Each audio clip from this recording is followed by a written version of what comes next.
Please work, YouTube. Yeah, it says that we're live. Fantastic. I see that. Let me check and see what YouTube says. Oh, good. There's people watching. Awesome. Hi, people. Oh, yeah. Okay. I need to mute myself. There we go. Okay. All right. Awesome. We're working. So woohoo! It's magic. We have Sharon from the UK, Lady Beetle from NL. Where's NL? Netherlands. Netherlands. Mm-hmm. Canada. Awesome. Florida. Celine is here. Ooh, this is so exciting. Even though YouTube is like my main platform, I've never gone live on it. So me either. This is exciting. All right, so I'm going to, it's 3:16. I'm going to get started. Oh, this is so fun. I wish I could see, I can only see people if they like say something in the chat. Gotcha. There's no way for me to tell. Oh, it says we have 44 viewers. Okay. Awesome. Cool. Fantastic. Okay, so I'm going to find my notes if I have them up here. So typically when I record a podcast, I don't do like an intro. Like I don't really introduce the guest because I record that separately. Cool. But I feel like there's probably people watching that even though they're on my channel, they probably don't know who I am because I know that you invited people. And so yes. Just to kind of like back up 3 big steps. Just in case anybody's watching this and they have no idea what they're watching, this is a live stream of a podcast recording for my podcast, which is the VidPro Studio Show. And Kara from BohoBerry is my guest on the podcast. So I'm just looking through my notes here, make sure I don't forget anything. Let's see. So, yeah, I think we're good. We're good to go. Hopefully everybody can hear us. If anyone in the chat can't hear us all the way or at all or something, just let us know. There's a lot of people in here. Awesome. This is cool. All right. So, Kara, I want to give you a little backstory how I kind of found you and figured out what you were all about, because I was on Twitter one day and somebody, I think it was my friend Amber, tweeted something like, I can't stop watching bullet journal videos. And I was like, bullet journal, what? What is she talking about? Because I thought, what in the world has captivated her attention to the point where she can't stop watching them? And I said, you have to enlighten me. Like, what are you talking about? And she said, you have to Google it and you have to follow BohoBerry on Twitter. So I was like, all right. So I checked out BohoBerry, which is you. And then I went to Instagram and I was like, oh my gosh, this is a crazy, crazy world of this bullet journaling thing. And then I couldn't stop watching and just like, I was like addicted to anything bullet journal related. So that's kind of how I found you. I'm sure that's how lots of people find you. So I just lost my notes again. So give me a little bit of a background, kind of a little bit of an intro of yourself and how you got started and who in the world you are. Sure. Well, the longest story made as short as possible is that I am a veteran of the bar and restaurant industry. I worked in service for 15 years. And I woke up one day and I realized I didn't want to do that for the rest of my life. I decided I was going to branch out. I wanted to do something on my own, hopefully working from home. And I looked through all of my hobbies because my thought was I'm going to start an Etsy shop. And I looked through all my hobbies and I was like, my favorite is making jewelry. So I started making boho style jewelry and wrap bracelets, things like that. And I called it BohoBerry and I opened a shop on Etsy. And About a month later, when I was getting no views, no sales, nothing, I started Googling, how do I get people to my shop? And the main thing that everything said was start a blog. So I started a blog, and I decided I was going to write about my jewelry design process, which turned out not to be very interesting to people. And so I started writing about my own journey in personal development, which was something that was really important to me. And I thought it kind of went with the boho vibe that I was going for in my shop. So I thought it was a good combination, and people really loved it. And a couple of months after that, I found the bullet journal system. I was searching for a way to organize myself in life, in business. I had used all sorts of pre-printed planners and notebooks and Post-it notes all over the place, and like so many of us, I'm sure. And I came across the bullet journal, and it's a concept that I had seen about a year prior and tried to implement, but kind of failed. And I saw it again, and I was like, okay, I'm going to go for it. And so I went for it, and I started writing. I wrote my first blog post about bullet journaling, and it really just took off from there. People loved it. They loved seeing what I was doing in my journal, started sharing it on Instagram. That took off like crazy. And then about 6 months after that, I decided to open a sticker shop on Etsy selling stickers for planners and bullet journals. And that leads us to where we are today. So how long ago was it then that you initially opened up your Etsy shop for the jewelry? For the jewelry, I opened that in April of 2015. Oh, wow. So yes, not long. Not long at all. April Wow. of 2015, and then I started bullet journaling in August. And then that's when everything took off. And then I opened my sticker shop in May of 2016. Wow. And got like 10,000 sales and counting there. So it's a thing. Wow. So since we're gonna be talking about bullet journaling a little bit, give me, for those that are watching that have no idea what that is, give me a brief sort of overview of exactly what bullet journaling is.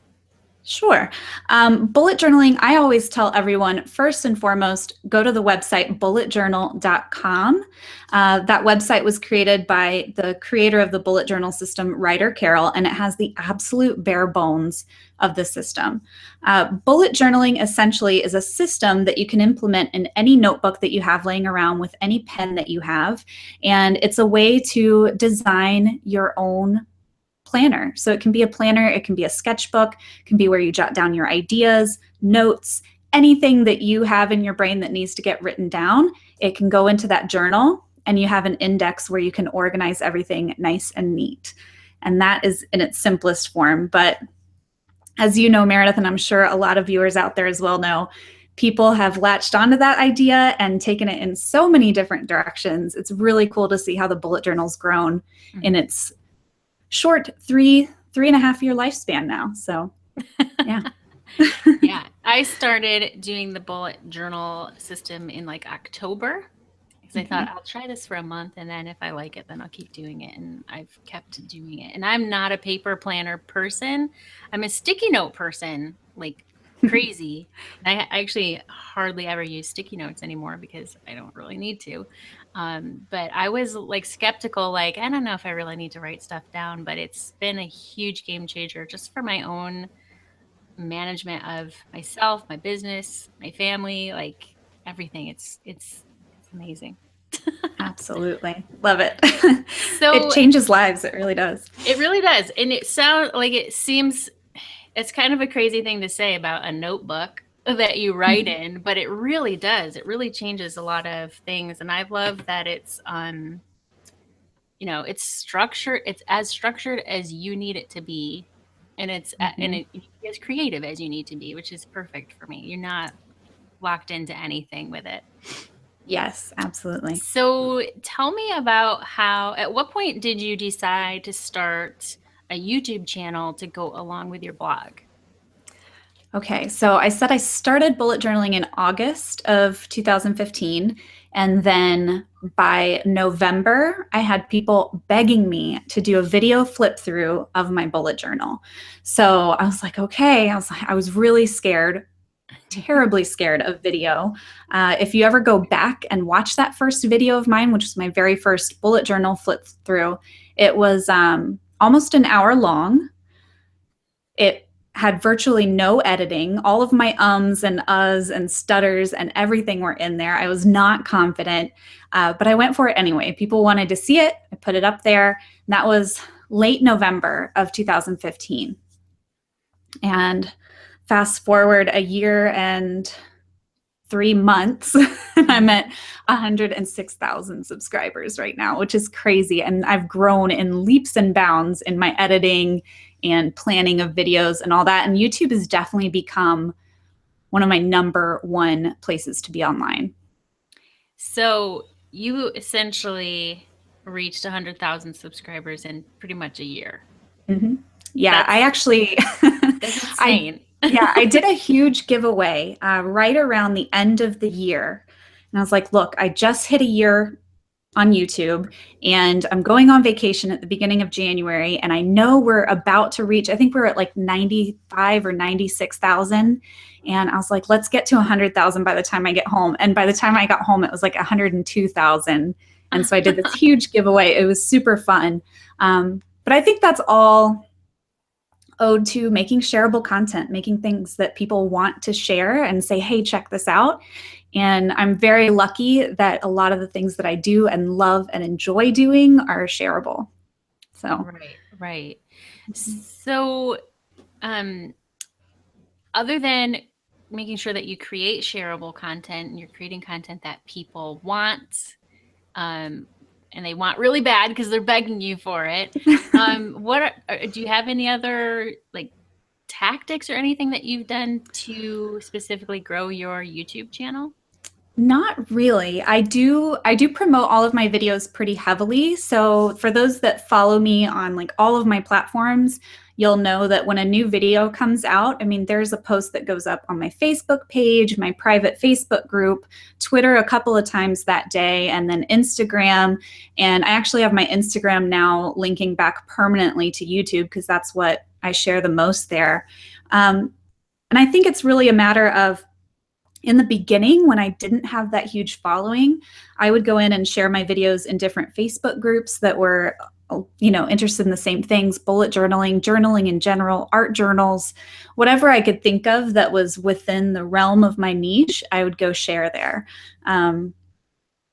Caveat to that, you have to be really careful because a lot of groups don't like you self-promoting, but there's quite a few that do allow it. And that's how I grew initially, was promoting in Facebook groups. Okay. So are all of your YouTube videos primarily just bullet journaling related?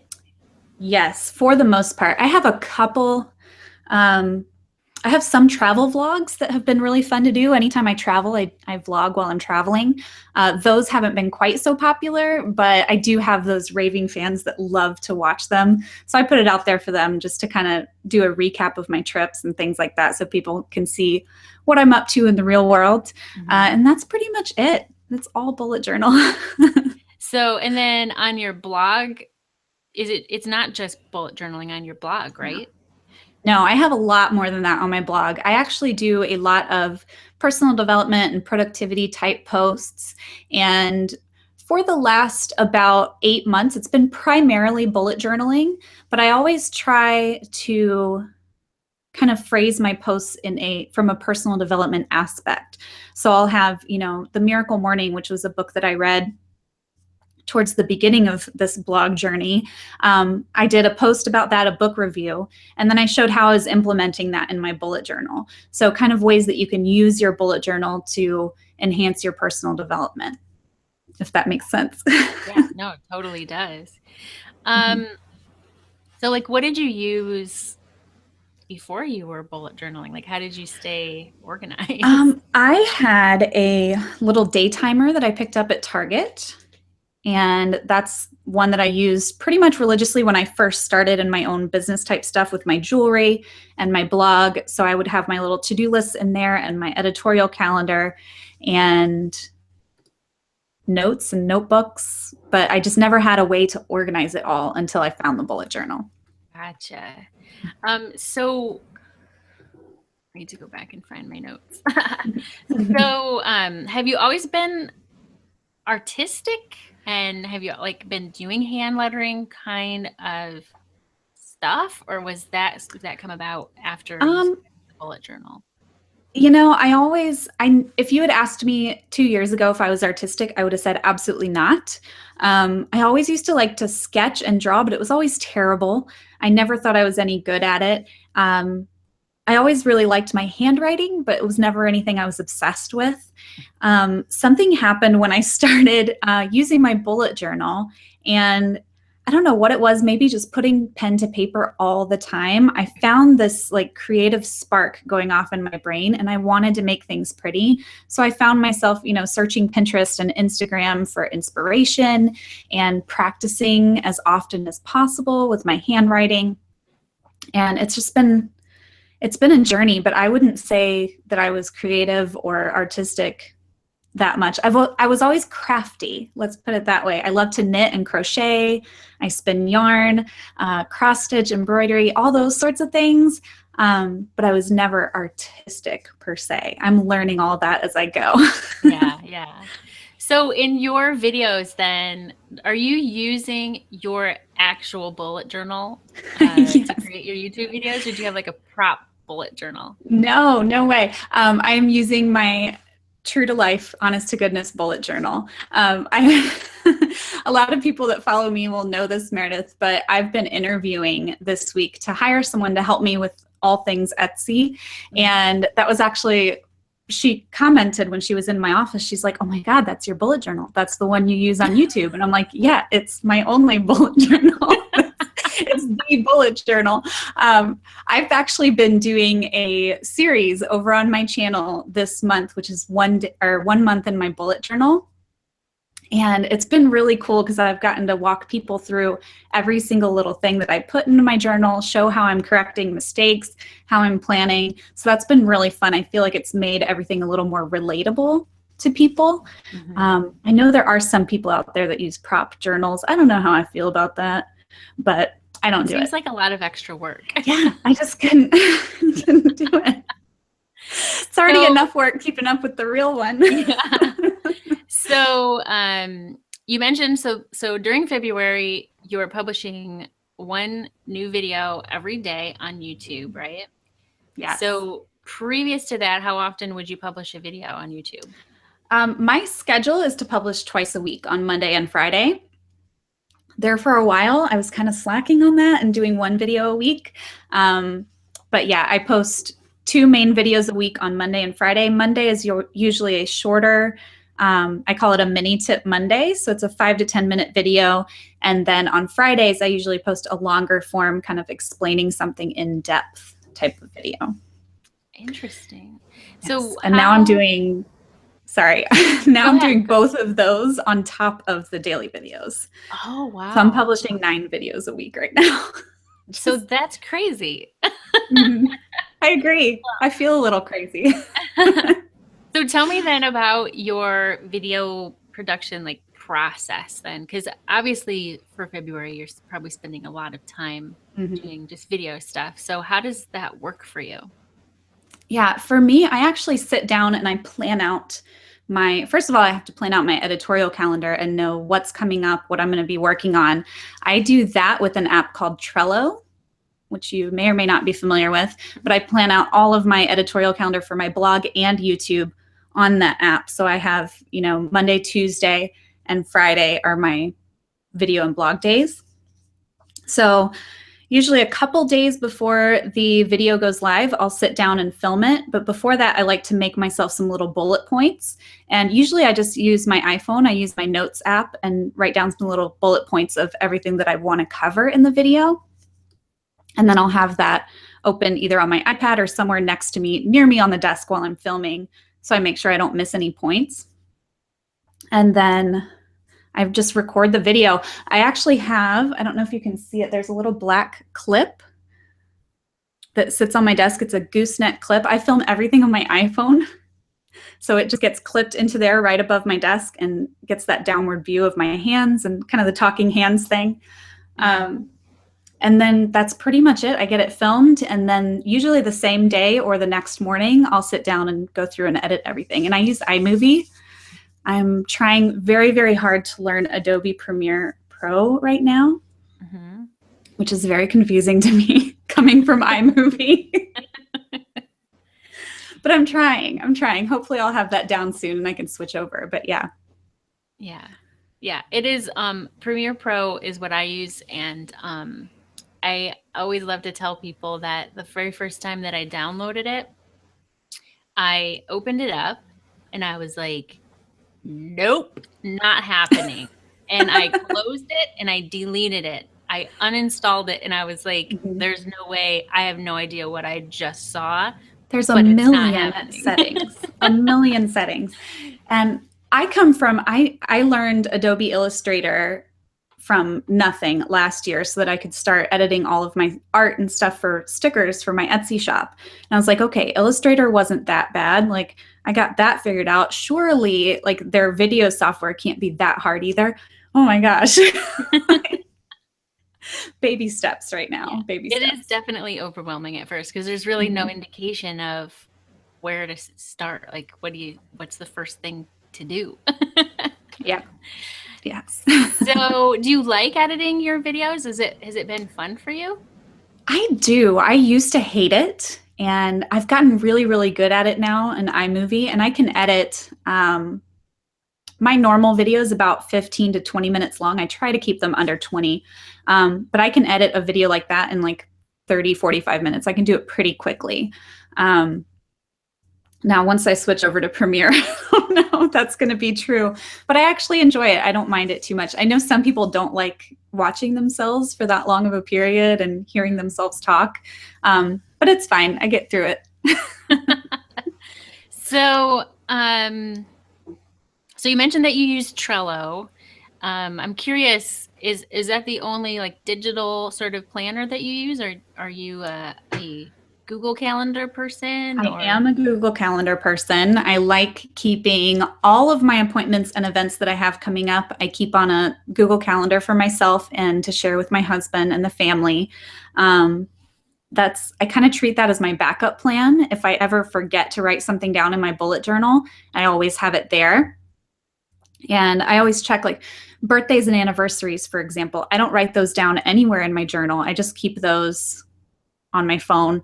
I don't really like any appointments that I schedule. I do it all through Google Calendar first, and then I transfer it into my notebook. So yeah, must have that backup, especially sharing the calendar with the family. I really need to do that. So yeah, and notifications, because my bullet journal does not give me a little ding ding ding when I have an appointment. Unfortunately not. Yeah. So I do the same thing. If it's something that I definitely need to schedule and get a reminder, then I put it in Google Calendar, and then I just reference Google Calendar when I'm making my monthly spread for the bullet journal. Yeah. Yeah. So, is there any, I posted in the BohoBerry tribe on Facebook group if anybody had any questions that they would like for me to ask you. And I have some other questions too from some of your fans. Is there anything that you, like any kind of tracker or spread or anything that you haven't been able to figure out how to do in your bullet journal that's just like driving you crazy? I think for me, that's my editorial calendar. I wish that I could plan out my editorial calendar in my journal. I've toyed around with many different ways. The problem with my editorial calendar specifically is that it changes all the time.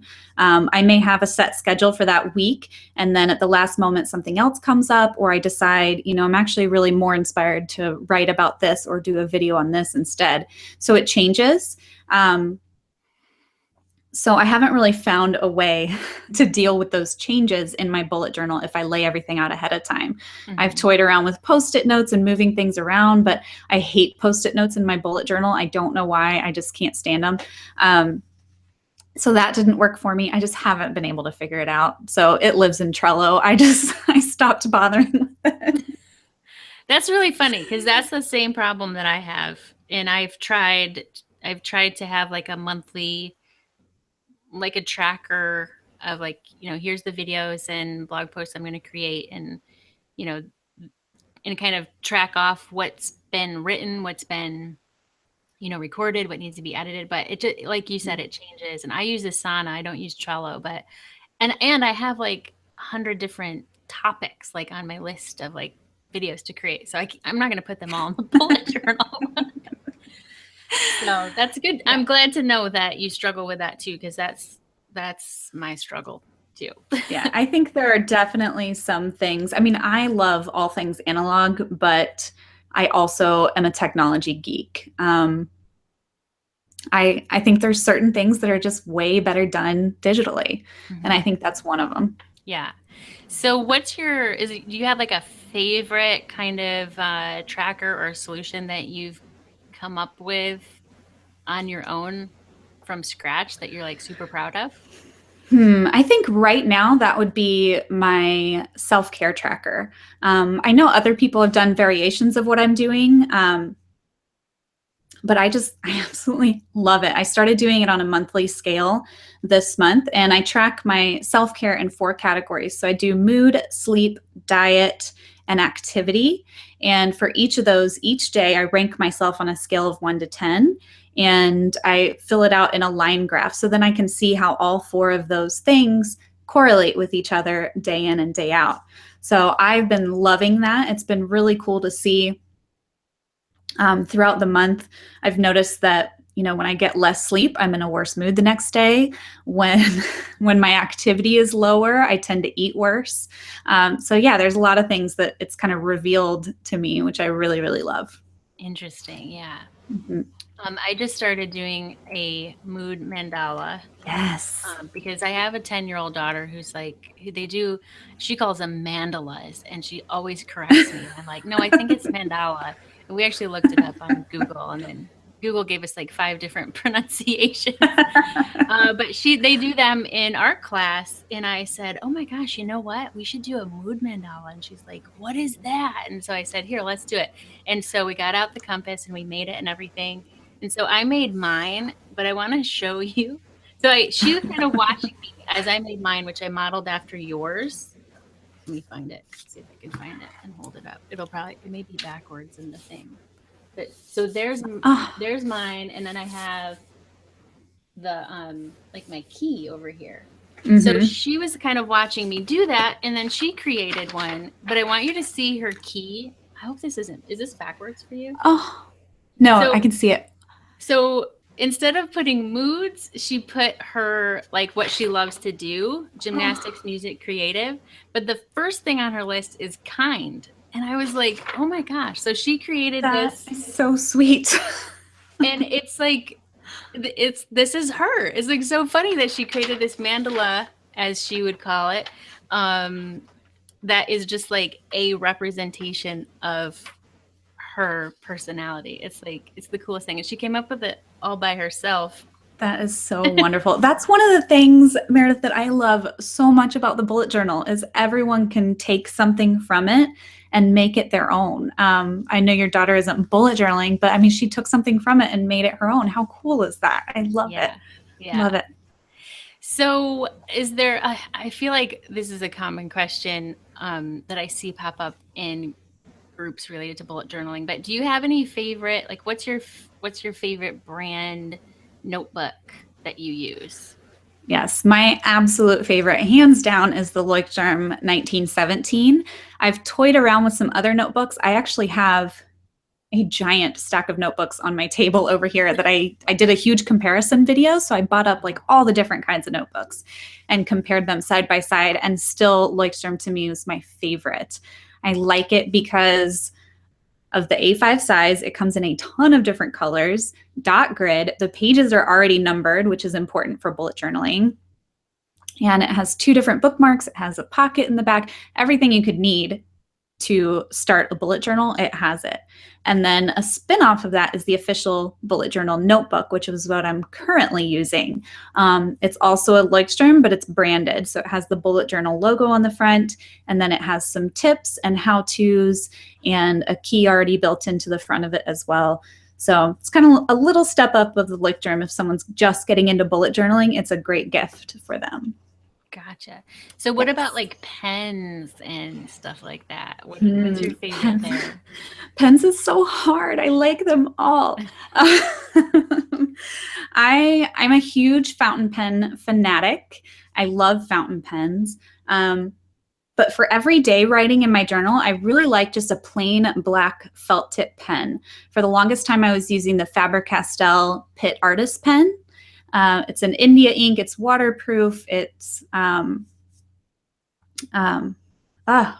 what's the word? It's acid-free, archival. That's it. I knew it started with an A.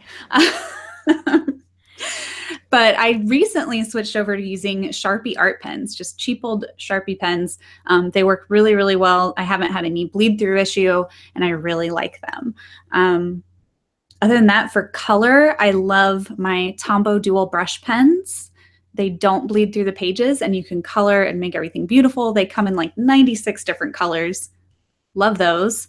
And I think that's it for pens for me. Those are my big ones. Fountain pens, I could go all day, but.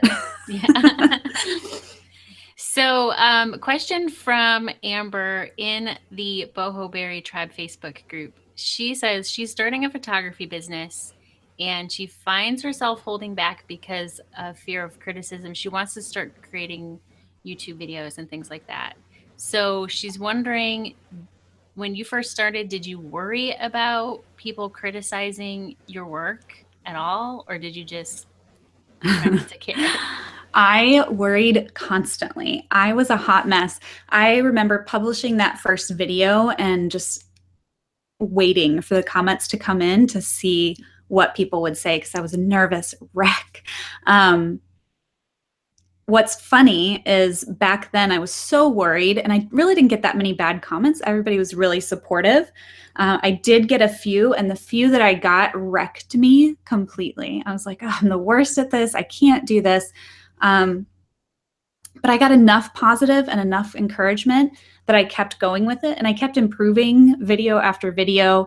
And now it's very rare for me to get a negative comment. But if you go back to my very first video, there are a ton of negative comments on there now. Like people that find that as their first BohoBerry video, they'll comment negatively on it. And I'm like, I filmed that like a year and a half ago. Leave me alone. But I will say that the negativity gets easier to deal with the more time goes on. Now, if I get a negative comment, it just rolls off my back. I'm like, okay, like you can just go to another channel then. Like, right. Yeah. If you don't like it, don't stick around. It's fine. But yeah, that nervousness at the beginning is definitely a thing. I think the biggest thing is just to put yourself out there. You never know what's going to happen until you try it. And even when you do get negative comments, and I promise you will, no matter how good you are, you're going to get negatives. Just keep on going and keep improving. Great advice, for sure. Thanks. So Rebecca asked if you got discouraged at the beginning of starting your YouTube channel when your audience was small. Yes and no. I see, my business is not a good example for anyone because I waited until people begged for me to do things before I did them. And I don't know why, but like I didn't start shooting videos for my YouTube channel until people started begging me, do a flip through of your journal. And then after that, I didn't start my sticker Etsy shop until people started begging me, like, please make stickers of the things in your journal. So in each thing that I've started from a place where I already had followers and I already had people excited about what I was doing. So I wasn't ever really in that place of being discouraged because I didn't have enough traction. Now, in the very, very beginning with my jewelry, absolutely, I was very discouraged. And like I said, I started looking online, like, how do I get people to my shop? Like, nobody likes what I'm doing. And it all just kind of grew from there. But the key is just to put yourself out there. If you're doing something that you love and you're excited about it, that's going to come through in your work, and you're going to find people that click with you and are going to love what you do, and they'll start sharing it with their friends who will also love what you do. And then, before you know it, you'll be there. Very great advice again. I think it's easy. It's so easy to look at people and be like, wow, look at her. She has over 100,000 YouTube subscribers in just over a year. Like, that's incredible. But that wasn't your first shot at online stuff. The jewelry thing was, and now that's not even what you're doing. So yeah. Oh, and Meredith, even before that, I started, this was right after my daughter was born. So like 2007, I want to say. I was spinning yarn. I tried to open an Etsy shop of my hand spun yarn. So, I mean, I've failed many times before I hit it big doing what I'm doing now. So I think that's important for people to realize too, is it seems like an overnight success, but it was like 10 years of failure that led me to that, Yeah. And no one ever sees the failure. True. Sure. So I'm going to wrap things up. I was just trying to scroll through some of the comments to see if there was any questions that stood out, but there's so many comments here. So I can't wait to read them all. Tell me where can people find you online, just in case they're not familiar? Yes. My main spot is BohoBerry.com. That is my website, my blog. From there, you can find everything else. You can get a link to my shop and then my YouTube channel as well. On YouTube, I'm BohoBerry. On Instagram, I am boho.berry. And then my Etsy shop is BohoBerry Papery. So those are all my spots online. And for those curious, I'm going to be starting my first online course at the end of March. It's going to be all about handwriting and how to improve your everyday handwriting. So I'm really excited about that. So if anyone's interested, I'm going to be posting a lot on my blog about that to come very, very soon. Oh, that would be awesome. Yes. All the time, I have so many screenshots on my phone from your Instagram and your Instagram stories. And I remember, I think one of the first Instagram stories I saw of you were doing handwriting drills. And I was like, what? That's crazy. But then I was like, but actually, it's actually a really good idea. It's a thing. And so now I'll screenshot things because I'll be like, oh, I like how she did that F. I need to screenshot that F. It's a rabbit hole. Yeah. So then I'll just every once in a while I go through my camera roll and I'll just practice making new letters just for fun. That's awesome. You're going to be hooked before you know it. All right. Well, that's awesome. So I'm not sure when this actual podcast episode will air. I might edit it this weekend and put it up next week. So I'll let you know. So thank you so much for being here. This was really fun. This was very fun. And I want to say thank you to everyone who tuned in live for this. This was totally new for me and Meredith, so it was really fun. And I hope I'll get to click off of here and read through some of your comments, answer some questions if you got them too. So thank you. All right. I'm going to stop the broadcast now. Okay. Thank you so much. Bye.